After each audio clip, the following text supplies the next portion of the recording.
In this short video, we'll demonstrate how simple it is to use the Volumetric Light Beam plugin for Unity in a project with a scriptable render pipeline. Let's create a new project. In the Unity Hub window, we'll choose the Universal Render Pipeline template, but it will work exactly the same way with High Definition Render Pipeline. The project is opened. Let's import the Volumetric Light Beam plugin from the Asset Store.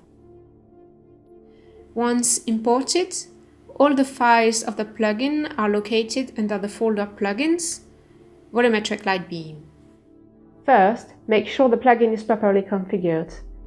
Open the Edit menu and then Volumetric Light Beam Configuration. In the Inspector window, make sure the Render Pipeline property is set to the proper value. In our case, it should be automatically set to URP or LWRP. In the case of HDRP, you don't have to do anything else. In the case of URP, you have to change a property in the render pipeline asset.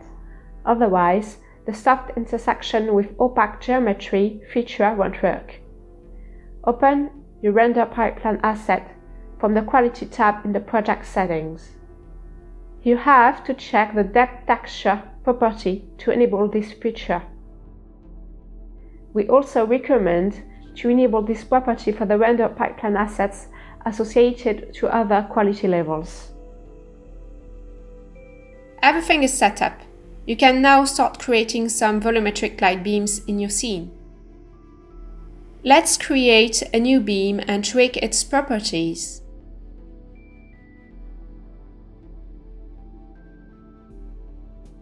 Let's create a second beam and make it look a bit different.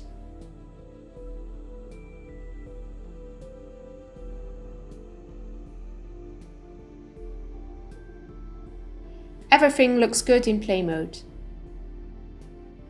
We hope this video was useful and informative. Thank you very much for watching. Enjoy the plugin!